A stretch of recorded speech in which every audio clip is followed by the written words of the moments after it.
ജനപ്രീതിയിലാവട്ടെ നാടിന്റെ വികസനങ്ങളിലാവട്ടെ UAE ഭരണകർത്താക്കൾ എക്കാലത്തും മുന്നിലാണ്. ആവശ്യങ്ങൾ നിറവേറ്റിയും തുല്യനീതി നടപ്പാക്കിയും ജനഹൃദയങ്ങൾ വിശാലമായ സ്ഥാനം ഭരണകർത്താക്കൾക്ക് നേടിയെടുക്കുവാൻ സാധിച്ചു എന്ന് തന്നെയാണ് ഈ നാടിന്റെ സമ്പത്ത്.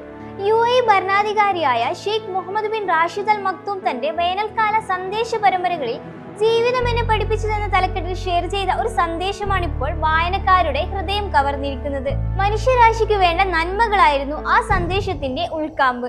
മറ്റുള്ളവരെ സന്തോഷിപ്പിക്കാനും മനുഷ്യരാശിയെ സേവിക്കാനും ഉപയോഗിച്ചില്ലെങ്കിൽ പണത്തിന് ഒരു മൂല്യവുമില്ല എന്ന് അദ്ദേഹം കുറിച്ചു. ഉപകാരപ്രദമല്ലാത്ത ജോലിയിലാണ് ഉപയോഗിക്കുന്നതെങ്കിൽ സമയം കൊണ്ടും യാതൊരു പ്രയോജനവുമില്ല. ഒരു രാജ്യത്തിന്റെ മൂല്യം ഉയർത്തുന്നതിൽ ആ രാജ്യത്തെ ജനങ്ങളുടെ ഉത്തരവാദിത്തം എത്രമേലുണ്ടെന്ന് അദ്ദേഹം ഊന്നിപ്പറയുന്നു. നമ്മുടെ പ്രവൃത്തികളും ത്യാഗങ്ങളും നമ്മുടെ മാതൃരാജ്യവും നാം നൽകുന്ന മൂല്യത്തിനനുസരിച്ചാണ് മുന്നോട്ടു പോകുന്നത്. നമ്മുടെ കൂട്ടായ പരിശ്രമത്തിലൂടെ രാജ്യത്തിന്റെ മൂല്യം ഉയർത്താൻ നമുക്ക് കഴിയണം. ആ ഉത്തരവാദിത്തം എല്ലാവരും ഒന്നിച്ച് ഏറ്റെടുക്കുകയും വേണം. UAEയുടെ പ്രിയപ്പെട്ട ഭരണാധികാരിയുടെ ഈ സന്ദേശം മനുഷ്യരാശിക്കെന്നും മാതൃകയാവട്ടെ.